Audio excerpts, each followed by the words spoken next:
നിമിഷങ്ങൾ കടന്നതും സോഫി പിടഞ്ഞെണീറ്റു. അവളുടെ ചൂടകന്നതും അവനും റിയാലിറ്റിയിലേക്ക് വന്നു. അവൻ എണീക്കുന്നത് കണ്ടതും അവൾ വേഗം തിരിഞ്ഞു നിന്നു. അവളുടെ ഹൃദയം പെരുമ്പറ മുഴക്കുന്നുണ്ട്. ജെറി അവളെ ഒന്ന് നോക്കി. അവളുടെ മുഖമൊന്ന് കാണാൻ അവൻ അതിയായ മോഹം തോന്നി. സോഫി, അവൻ കാറ്റുപോലെ പതിഞ്ഞ ശബ്ദത്തിൽ വിളിച്ചു. അവൾ ശ്വാസമടക്കി മെല്ലെ മൂളി, അവളെ വല്ലാതെ തണുക്കുന്നത് പോലെ. സോഫി, എന്നെ ഒന്ന് നോക്കോ? അവൾ വിലങ്ങനെ തല ചലിപ്പിച്ചു. ഞാനൊരു കാര്യം പറയട്ടെ? അവൾ അതിനും മൂളി. എനിക്ക് ജെറി.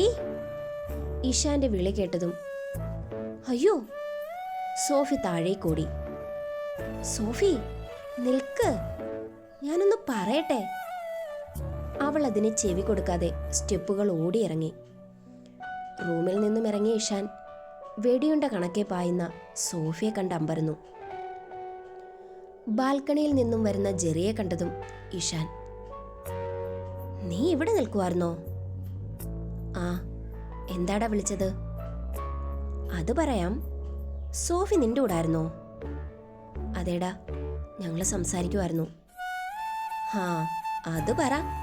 വെടിയുണ്ട കണക്കെ പായുന്നത് കണ്ടു. അല്ല മോനെ ജെറി, എന്താ ഒറ്റയ്ക്ക് ബാൽക്കണിയിൽ പോയി സംസാരിക്കാൻ മാത്രം? അവൻ പുരികമുയർത്തി. അതെന്താ, ഞങ്ങൾക്ക് സംസാരിച്ചൂടെ? അതെന്താണെന്നാ ചോദിച്ചത്. അതെന്തിനാ നീ അറിയുന്നേ? അപ്പോ ഞാൻ അറിയാൻ പാടില്ലാത്തതാണോ അവിടെ നടന്നത്? ഇഷാൻ കള്ളനോട്ടത്തോടെ ചോദിച്ചു. അതേടാ, കിട്ടിയ മറയൊരു മറൈൻ ഡ്രൈവ് ആക്കി ഞാൻ അവളെ കിസ്സടിച്ചു. വെറും കിസ്സല്ല, ഫ്രഞ്ച്. മതിയോ? ഇനി വേറെന്തേലും അറിയണോ? ജെറി വല്ലാത്തൊരു ദേഷ്യത്തിൽ ചോദിച്ചു. പിന്നെ അവനെ കടന്നുപോയി. ഇതെന്റെ ജെറി തന്നെയാണോ? അവൻ ഇങ്ങനെയൊക്കെ സംസാരിക്കോ? ഹേയ്, ഇതെന്റെ ജെറിയല്ല. സത്യമായും ഇതെന്റെ ജെറിയല്ല. പിറുപിറുത്തുകൊണ്ട് ഇഷാൻ ജെറിയുടെ പിന്നാലെ പോയി. സോഫയിൽ കമിഴ്ന്ന് കിടക്കുന്ന ജെറി. ഡാ UK മോനെ, എന്താടാ പതിവില്ലാത്തൊരു ദേഷ്യവും ചാടിക്കടിക്കലും ഒക്കെ? അവൻ പെട്ടെന്ന് തിരിഞ്ഞു. ശ്യാമു, സോറി. അവന്റെ മുഖം വല്ലാതെ മാറി. അയ്യേ, എന്താടാ ഇത്? നിന്റെ മനസ്സിൽ എന്തോ കയറിക്കൂടിയിട്ടുണ്ട്. അതെനിക്ക് കുറച്ചായി മനസ്സിലായിട്ട്. നീ ആയിട്ട് പറയുമെന്ന് കരുതി വെയിറ്റ് ചെയ്തതാ. ഇനിയിപ്പോ ഞാൻ ചോദിക്കാം, നീ യെസ് ഓർ നോ പറഞ്ഞാ മതി. ജെറി അവനെ ഒന്ന് നോക്കി തലയാട്ടി. നിന്റെ മനസ്സിൽ സോഫിയോടൊരിഷ്ടം? ജെറി അമ്പരപ്പോടെ അവനെ നോക്കി. ശ്യാമു, നിനക്കെങ്ങനെ? ഇഷാൻ ചിരിച്ചു. എടാ, നീ എൻ്റെ ചങ്കല്ലേടാ. പിന്നെ കുഞ്ഞിലേ മുതൽ നിന്റെ മുഖമൊന്ന് മാറിയാ എനിക്ക് മനസ്സിലാവില്ലേടാ നിന്റെ ഉള്ളിൽ എന്താണെന്ന്. ഇപ്പോഴും അതിന് മാറ്റം ഉണ്ടായിട്ടില്ലടാ. ഇഷാൻ ചിരിയോടെ പറഞ്ഞതും ജെറിയുടെ കണ്ണുകൾ നിറഞ്ഞു. അവൻ ചാടി എണീറ്റ് ഇഷാന്റെ കഴുത്തിൽ കൈ ചുറ്റി. സോറിടാ, ഞാൻ അവളോടെൻ്റെ ഇഷ്ടം തുറന്നു പറയാൻ നിൽക്കുമ്പോഴാ നീ വിളിച്ചത്. അത് കേട്ടതും അവൾ ഓടിപ്പോവുകയും ചെയ്തു. അതിൻ്റെ ഒരു നിരാശയിൽ നിൽക്കുമ്പോൾ നിന്റെ തമാശ എന്നെ വട്ടുപിടിപ്പിച്ചു. അതാ ഞാൻ. I am very sorry Shyamu. ദേ കോപ്പേ, മതി സെന്റി അടിച്ചത്. അവൾ ഇവിടെ തന്നെ ഇല്ലേ? നമുക്ക് സെറ്റാക്കാടാ. നാട്ടീന്ന് UK വരെ പോയിട്ടും ഒരൊറ്റ പെൺപിള്ളേരെ പിടിക്കാത്ത നിനക്ക് അവളെ പിടിച്ചെങ്കിൽ അവൾക്ക് 100-ൽ 110 മാർക്കാ മോനെ. പിന്നെ പറയാതെ വയ്യ, എനിക്ക് ജാനുവിനെ കിട്ടാൻ കാരണവും അവളാ. അതൊരു പാവാ, ഒരു തൊട്ടാവാടി, പക്ഷേ ഭയങ്കര അഭിമാനിയാ. ആ, അതെനിക്ക് മനസ്സിലായി. വീട്ടിലെ വിശേഷങ്ങൾ പറഞ്ഞപ്പോൾ അവർക്കായി കുറച്ച് കാശ് ഞാൻ കൊടുക്കാമെന്ന് പറഞ്ഞിട്ട് വേണ്ട എന്ന് ഉറപ്പിച്ചു പറഞ്ഞു. ആ, അവൾ അങ്ങനെയാ. അവൾ ഇവിടല്ലേ, അവർക്ക് വേണ്ടി ഇതയക്ക് മോളേന്നും പറഞ്ഞ് വല്യപ്പച്ചൻ കുറച്ച് പണം നീട്ടി. അവള് വാങ്ങിയില്ലടാ.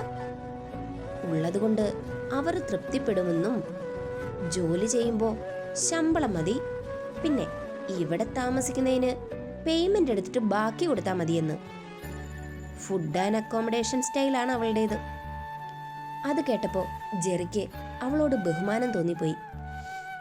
അപ്പൊ തന്നെ വല്യപ്പച്ചൻ അവളെ ബോധിച്ചു. അവൾ അറിയാതെ ജാനുവിന്റെ കയ്യിൽ അവളുടെ വീട്ടിലേക്ക് പണം എത്തിച്ചിട്ടുണ്ട്. അവളുടെ അപ്പന് വയ്യാത്തതാ. പണ്ട് വലിയ ബിസിനസ്സുകാരനായിരുന്നു, പക്ഷേ പൊട്ടിപ്പോയി. അതിൽ നിന്ന് കരകയറാൻ ഒരുപാട് പരിശ്രമിച്ചു. കര പറ്റിയപ്പോഴേക്ക് വയ്യാണ്ടുമായി. 3 പെൺകുട്ടികളും. ഒന്നോർത്താ ഇതിന്റെ കാര്യം കഷ്ടമാ. എന്റെ ജെറി, നിനക്ക് അവളോട് തോന്നിയ ഇഷ്ടം കർത്താവിന്റെ തീരുമാനമാണ്ട. അതിനൊരു നല്ല ജീവിതം കിട്ടുമല്ലോ. പിന്നെ ഞാൻ വലിയ മഹാനല്ലേ, ഒന്ന് പോടാ. അവളെ കിട്ടാൻ എനിക്കെന്ത് യോഗ്യതയാ ഉള്ളത്? നിനക്കെന്താടാ കുഴപ്പം? ഇല്ലേ, കുഴപ്പമില്ലേ? ഞാനൊരു അനാഥനല്ലേടാ. ജെറി അത് പറഞ്ഞതും ഇഷാൻ അവന്റെ കവിളിലടിച്ചു. ആണോടാ, നീ അനാഥനാണോ? പിന്നെ ഞാൻ ആരാടാ? പപ്പ, മമ്മി, വല്യപ്പച്ചൻ, അവരൊക്കെ നിനക്ക് ആരാടാ? ശ്യാമു, ഞാൻ പറഞ്ഞത് അബദ്ധമായെന്ന് ജെറിക്ക് മനസ്സിലായി. പോടാ. ജെറിയെ തള്ളി സെറ്റിയിലേക്ക് ഇട്ടുകൊണ്ട് ഇഷാൻ എണീറ്റ് പോയി. ശ്യാമു, ഡാ, സോറി, ഞാൻ അറിയാതെ. ശ്യാമു. അവന് വിഷമമായി. അവനെ നോക്കി കൈകൾ കെട്ടി നിൽക്കുന്ന ജാൻവി. ഞാൻ ദേ, അവൻ പിണങ്ങി. ഒന്നു പറ ജാൻ. ഇല്ല, ഞാനൊന്നിനുമില്ല. ജെറി പറഞ്ഞത് തെറ്റാ. ജെറിക്ക് ആരുമില്ലേ? ജെറി അനാഥനാണോ? മനസ്സിൽ തൊട്ട് അതൊന്ന് ഉറപ്പിച്ച് പറയാൻ കഴിയോ ജെറിക്ക്? അവളുടെ ചോദ്യം അവന്റെ തല കുനിച്ചു. ഇല്ല ജൻ. കൊച്ചാമ്മി എന്ന് വിളിച്ചാലും അതെന്റെ മമ്മി തന്നെയാ. പിന്നെ എന്റെ വല്യപ്പച്ചൻ. ആ ഒരാളില്ലെങ്കിൽ ഇനി ജെറിയില്ല. എനിക്കറിയാം. എന്നിട്ടും എന്തോ പെട്ടെന്ന് എന്റെ വായിലങ്ങനെ വന്നുപോയി. അവന്റെ സ്വരമിടറി. ജെറി, വാക്കുകൾ അത് സൂക്ഷിച്ചു വേണം. കാരണം പറയുന്നവർക്കറിയില്ല അത് കേൾക്കുകയും കൊള്ളുകയും ചെയ്യുന്നതിൻ്റെ ആഴം. ജെറി കേട്ടിട്ടില്ലേ, നമ്മൾ ഒരാണി ചുമരിൽ തറപ്പിച്ചു. ആവശ്യം കഴിയുമ്പോൾ നമ്മളത് ഇളക്കി മാറ്റും. പക്ഷേ ആ ആണി കാരണമുണ്ടായ ഹോൾ അത് എന്നെന്നും നിലനിൽക്കും. വാക്ക്, അതാണ് ആണി. ഇനിയും ആലോചിക്കാതൊന്നും പറയരുത്. അവൾ പറഞ്ഞതും അവൻ തലയുയർത്തി അവളെ നോക്കി തലയാട്ടി. ജാൻവി പോയതും ജെറിക്ക് ഒരു നിമിഷം തന്നോട് തന്നെ ദേഷ്യം തോന്നിപ്പോയി. തന്നെ തനിച്ചാക്കി പോയ പേരൻസിനേക്കാൾ നെഞ്ചോട് ചേർത്ത് വളർത്തി വലുതാക്കിയവർ ഉള്ളപ്പോൾ താൻ എങ്ങനെ അനാഥനാകും? അവൻ നിറഞ്ഞ കണ്ണുകൾ അമർത്തി തുടച്ചു. ഞാൻ കാരണം എന്റെ ശ്യാമു. അവൻ എണീറ്റ് ഇഷാന്റെ റൂമിലേക്ക് നടന്നു. ബ്ലൂടൂത്ത് ചെവിയിൽ തിരുക്കി ബെഡിൽ കണ്ണുകൾ അടച്ചു കിടക്കുന്ന ഇഷാൻ. ശ്യാമു എന്നോട് എന്തോ പറയാനായിട്ടാ എന്നെ വിളിച്ചത്. അതെന്താണെന്ന് ചോദിച്ചത് പോലുമില്ല. എനിക്കെന്താ അപ്പൊ പറ്റിയത്? ഇവൻ ഇനി എന്നെ കൊന്നില്ലേ കൊള്ളാം. അവൻ ആലോചനയോടെ അകത്തേക്ക് കയറി. ഒന്നും നോക്കാതെ ബെഡിലേക്ക് ചാടി വീണു. അവനെ പ്രതീക്ഷിച്ച പോലെ ഇഷാൻ ഒന്ന് പുഞ്ചിരിച്ചു. ജെറി മെല്ലെ ബ്ലൂടൂത്ത് ഊരി മാറ്റി. സോറിടാ, എനിക്ക് അപ്പോൾ വട്ടായിരുന്നു. വിട്ടേക്കടാ, എനിക്ക് നീയല്ലേ ഉള്ളൂ. അതെയോ, ഇപ്പോഴാണോടാ തെണ്ടി ബോധോദയുണ്ടായത്? തെണ്ടി, അവൻ അനാഥനാണ് പോലും. എനിക്ക് നീ എൻ്റെ കൂടപ്പിറപ്പാ. അങ്ങനെ കണ്ടിട്ടുള്ളൂ ഈ നിമിഷം വരെയും. എന്നിട്ടും നീ... അവൻ്റെ സ്വരമിടറിപ്പോയി. സോറിടാ, അത് വിടടാ ശ്യാമു. കരഞ്ഞുകൊണ്ട് ജെറി അവനെ ചുറ്റിപ്പിടിച്ചു. അപ്പോഴാണ് ഇഷാന്റെ ഫോൺ റിങ് ചെയ്യുന്നത്. ഇഷാൻ കൈയെത്തി ഫോൺ എടുത്തു. ആരാടാ? അവളാ, അല്ലു. അയ്യോ എൻ്റെ കർത്താവേ, പണി പാളിയോ? ജെറി ചാടി എണീറ്റു. എടാ ശ്യാമു, നീ കോൾ എടുക്കണ്ട. അതാടാ ഞാനും ആലോചിക്കുന്നത്. അവരുടെ വീട്ടിൽ റിസപ്ഷനൊക്കെ കാണും. ചെല്ലാനാകും വിളിക്കുന്നത്. എടുത്ത പണിയാ. ആ അത് തന്നെ. ജെറിക്ക് ആശ്വാസം. എടാ, എൻ്റെ പ്ലാൻ വേറെയാ. എന്താടാ? അത് പറയാനല്ലേടാ തെണ്ടി ഞാൻ നിന്നെ വിളിച്ചത്. അപ്പൊ അവൻ്റെ ഒരു... ഓ മതി, അത് വിട്. നീ കാര്യം പറ ശ്യാമു. എടാ, നാളെ പള്ളിയിൽ വെച്ച് അലോണയോട് കാര്യങ്ങൾ ഞാൻ തുറന്നു പറയും. അവള് സ്ട്രെയിറ്റ് ഫോർവേഡാ. എൻ്റെ മനസ്സ് അവൾക്ക് മനസ്സിലാകും. അവൾ വഴിമാറിത്തരും. സിമ്പിൾ. അപ്പൊ അവിടെ വെച്ച് തന്നെ ഞാൻ എൻ്റെ ജാനുവിനെ കെട്ടുകയും ചെയ്യും. ആർക്കും ഒന്നും ചെയ്യാൻ പറ്റില്ല. What can idea Shyamu. പൊട്ടൻ. ജെറി മനസ്സിലോർത്ത് ചിരിച്ചു.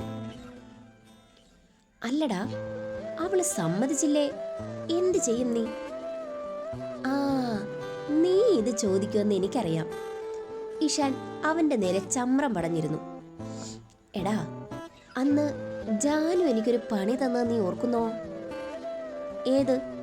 നീ കക്കൂസിൽ കിടന്ന പണിയോ? ആ, അത് തന്നെ. ഡാ, അത് ഞാൻ ഒരെണ്ണം സംഘടിപ്പിച്ചു വെച്ചിട്ടുണ്ട്. എന്തിന്? അവള് സമ്മതിച്ചില്ലെങ്കിൽ നീ അത് അവൾക്ക് ജ്യൂസിൽ കലർത്തി കൊടുക്കണം. ഹേ, ഞാനോ?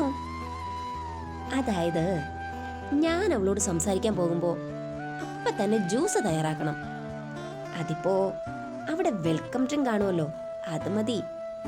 ഞാൻ നിന്നെ കോൾ ചെയ്തിട്ടേക്കും.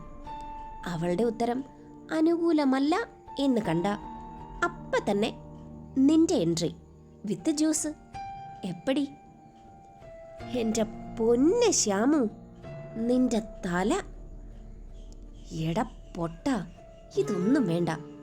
നാളെ നിന്റെ ഡേ ആടാ മണ്ട. ജെറി ഉള്ളിൽ പറഞ്ഞു ചിരിച്ചു. അപ്പോ സെറ്റ്. ഇഷാൻ കൈ നീട്ടിയതും ജെറി ചിരിയോടെ ആ കയ്യിൽ പിടിച്ചു. ഡാ മക്കളെ. ജേക്കബിന്റെ വിളി കേട്ടതും അവർ താഴേക്ക് വന്നു. നിങ്ങൾ എവിടെ പോവാ?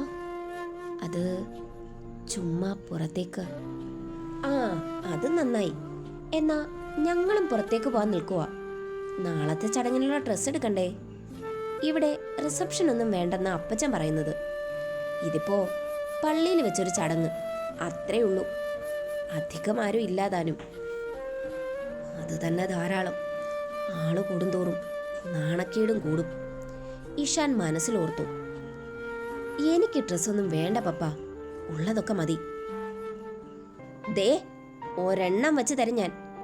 ഇനിയും ഇടം തിരിഞ്ഞ് നിന്നാലുണ്ടല്ലോ. റാഹേൽ പെട്ടെന്ന് പറഞ്ഞതും ഇഷാൻ അമ്പരന്ന് നോക്കി. നോക്കണ്ട, നിന്നോട് തന്നെ പറഞ്ഞത്. മര്യാദയ്ക്ക് വന്ന് ഇഷ്ടമുള്ളത് എടുത്തോ. ഈ ഒരു നിമിഷം ജീവിതത്തിൽ ഒരിക്കൽ മാത്രമേ ഉണ്ടാവൂ. പിന്നെ ഞങ്ങൾ നിന്റെ കെട്ട് നടത്താൻ ഇങ്ങനെ ആരെന്നല്ല ഉദ്ദേശിച്ചത്. ആളും ബഹളവും ആർപ്പും. പക്ഷേ നീ തന്നെ വരുത്തി വെച്ചതാ ഇതൊക്കെ. സത്യം പറഞ്ഞ അതിലിപ്പോ തെല്ലും വിഷമമില്ല. എനിക്ക് മനസ്സിൽ ഇഷ്ടപ്പെട്ട മരുമകളെ, അല്ല മകളെ തന്നെയാ എനിക്ക് കിട്ടിയത്. അതിലെനിക്ക് നിന്നോട് നന്ദിയുണ്ട്. മമ്മി, വേണ്ട, ഒന്നും പറയണ്ട, വേഗം ഇറങ്ങാൻ നോക്ക്. റാഹേൽ നടന്നു. അവന്റെ കണ്ണുകൾ ജാൻവിയുടെ റൂമിലേക്ക് പാഞ്ഞു. ജാൻ എവിടെ? അവർ വരുന്നില്ലേ? അത് കണ്ട ജെറി ചോദിച്ചു. ഇല്ല, അവർ അപ്പച്ചന്റെ കൂടെ എസ്റ്റേറ്റ് ഔട്ട് ഹൗസിൽ പോയേക്കുവാ. നാളത്തെ ചില കാര്യങ്ങൾ ഏർപ്പാട് ചെയ്യാനുണ്ട്. ഷോപ്പിംഗ് കഴിഞ്ഞ് വന്നിട്ട് ഞങ്ങൾക്കും അങ്ങോട്ടൊന്ന് പോണം. അതെന്തിനാ ഇപ്പൊ ഔട്ട് ഹൗസിൽ പോയേക്കുന്നേ? അവിടെ എന്താ? അതോ, നാളെ കെട്ട് കഴിഞ്ഞ് പെണ്ണും ചെക്കനും ഇവിടെ കയറിയിട്ട് നേരെ അങ്ങോട്ടേക്കാ പോന്നേ.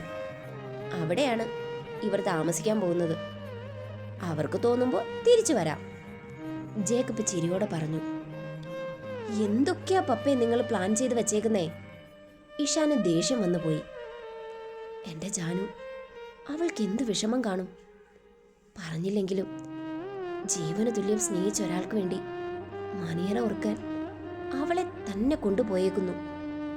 ഈ വല്യപ്പച്ചന് എന്തിന്റെ കേടാ? ഛേ, അവനാകെ വിഷമം തോന്നി. വാടാ ശ്യാമു, സാരമില്ല, നീ അത് വിട്. ഇപ്പൊ ജാൻ പോയി ചെയ്യുന്നതൊക്കെ നിങ്ങൾക്ക് വേണ്ടി തന്നെയല്ലേ? ഹേ, അല്ല, നാളെ നിന്റെ പ്ലാൻ സക്സസ് ആയാ നാളെ നിങ്ങളുടെ കെട്ടല്ലേ? നീ അതോർത്ത് സമാധാനിക്കേ. ജെറി പറഞ്ഞ വാക്കുകൾ അവനെ ഒന്ന് തണുപ്പിച്ചു. കർത്താവേ, എല്ലാം എന്റെ പ്ലാൻ പോലെ നടക്കണേ. എന്റെ പെണ്ണിനെ എന്നിൽ നിന്നും അകറ്റരുതേ. ഡ്രസ്സൊക്കെ സെലക്ട് ചെയ്ത് നിൽക്കുമ്പോഴാണ് അല്ലുവും ഫ്രണ്ട്സും അവിടെ എത്തുന്നത്. ഇഷാനെ കണ്ടതും അവൾ അല്പം മറഞ്ഞു നിന്നു. അവർ സെലക്ട് ചെയ്യുന്നത് വെഡ്ഡിംഗ് ഡ്രസ് ആണെന്ന് കണ്ടതും അത് ഇഷാന് വേണ്ടിയാണെന്ന് കണ്ടതും അവൾ ഞെട്ടിപ്പോയി. അവൾ വേഗം അവരെ പിന്തുടർന്നു. ആ സമയം ഔട്ട് ഹൗസിൽ, മോളെ, ആ വല്യപ്പച്ച ദാ വരുന്നു. സോഫിയും ജാൻവിയും ഹാളിലേക്ക് വന്നതും വല്യപ്പച്ചന്റെ ഒപ്പം നിൽക്കുന്ന അല്പം മെലിഞ്ഞ വെളുത്ത സുന്ദരിയായൊരു പെൺകുട്ടിയെ കണ്ട് അമ്പരന്നു. ഇതാരാ വല്യപ്പച്ച? ഇത് ശരണ്യ, മോളെ റെഡിയാക്കാൻ വന്ന കൊച്ചാ. പാവ, എനിക്കറിയാവുന്ന കൊച്ചാ. ഇപ്പൊ പഠിച്ചിറങ്ങിയതേ ഉള്ളൂ. പക്ഷേ നല്ല അഭിപ്രായമാ.